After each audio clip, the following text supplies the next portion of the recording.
Preparations are underway at Nasrec in Johannesburg for the start of the ANC's policy conference. Party members are expected to begin registration today. Let's take you live there, bring in our reporter Tumaole Mohlaoli. And Tumaole, you were also at that gala event last night. As people then, delegates, prepare to attend the policy conference, what is the objective of the ANC going into this gathering?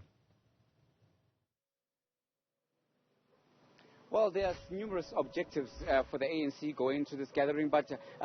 chief among them would be the issue of ensuring that the delegates that are here would speak to what the ANC's directives would be going into its elective conference. There are very numerous directives and very numerous topics that the ANC policy conference will be dealing with, and chief among them would be, of course, the impact of COVID-19, and of course social cohesion is one of the big ones, as well as South Africa's international and regional position, the so-called balance of forces. Now, I say this to you because there have been briefings in the lead-up to this particular policy conference that have been held at Luthuli House, and many of them had been headed by, of course, the head of ANC policy, who is Jeff Radebe. And Jeff Radebe has been, taking us through what the policy documents deal with. When it comes to the issue of social cohesion, the ANC is very concerned at what's been happening in terms of the issue of racism, classism, as well as gender parity when it comes to representation in the economy, economic participation, but as well as the scourge of gender-based violence. Now, when we look at the international scene, of course, South Africa is concerned at what is happening when you look at the regional, regional economic stability, as well as the concerns of what they call cross-border crime. We know that, of course, South Africa has been under a tight economic squeeze with the problems that have been faced by the load shedding. That would be the power utility Eskom's woes, and this has led to economic problems in the region because Eskom does supply the region. But of course, cross-border migration has been one of those challenges that South Africa has been facing through many years, and something that it has not been able to come and get grips on. When we look at what had happened in recent times, we had Deputy, of course, Intelligence Minister Zizi Kodwa going to see for himself the issue of the porous borders, particularly at Lesotho, and he was quite concerned about the porousness of the border there, but saying that there's nothing that can be done because in the Free State, South Africa also has, its several borders. Lesotho is landlocked, and he says that Lesotho are part of the South Africa's daily economic and social structure. So there are quite a lot of topics that are going to be dealt with. But when we look at the issue of unity, this is something that President Cyril Ramaphosa also touched on during his address at a gala dinner here last night. When he talks about unity, he says that when it comes to state capture, that the party is not turning back. And when it comes to the issue like policies of a step aside, where leaders who are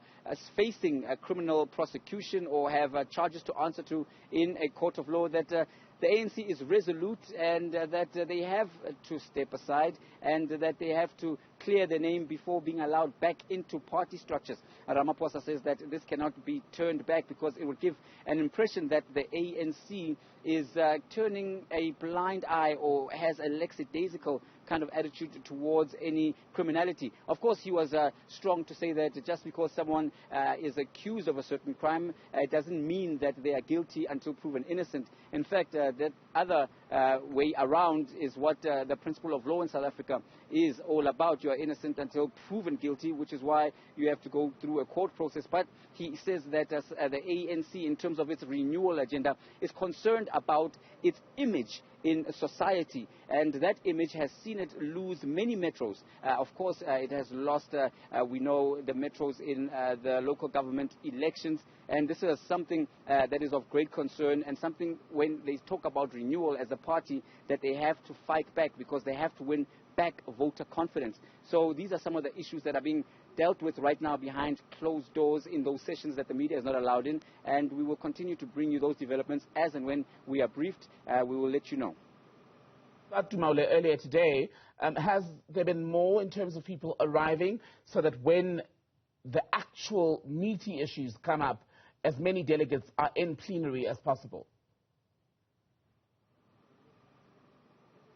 Well, when we arrived here just a few moments ago, I can tell you, Tembekile, security is quite tight in terms of the entrances, and you have to show your accreditation tags, but there weren't very many delegates streaming in. There was one or two cars that were coming in, but I already saw some vehicles that are parked when I arrived here, so this certainly gives you a sense that the delegates are already behind closed doors in those plenaries and in those sessions and making those debates and those recommendations and making those submissions, something which is quite important, and it just speaks to the seriousness of how the delegates are taking this particular event and this particular conference, because it is something that the ANC wants to ensure that going forward its policies are very, very solid, because for the longest time one is thinking about just a briefing just yesterday that was held at Luthuli House again by the ANC there, where they admitted that when it comes to issues of policy in terms of those who are seeking asylum and those who are seeking refugee status, that the ANC was caught off guard in terms of the logistics and the legal technicalities therein, which has created quite a very disastrous immigration policy as far as South Africa is concerned, something that the ANC would be seeking direction from the delegates here to say, how do we move forward, because the country can ill afford the status quo. Very much. Tumaole Mohlaoli reporting on the ANC policy conference.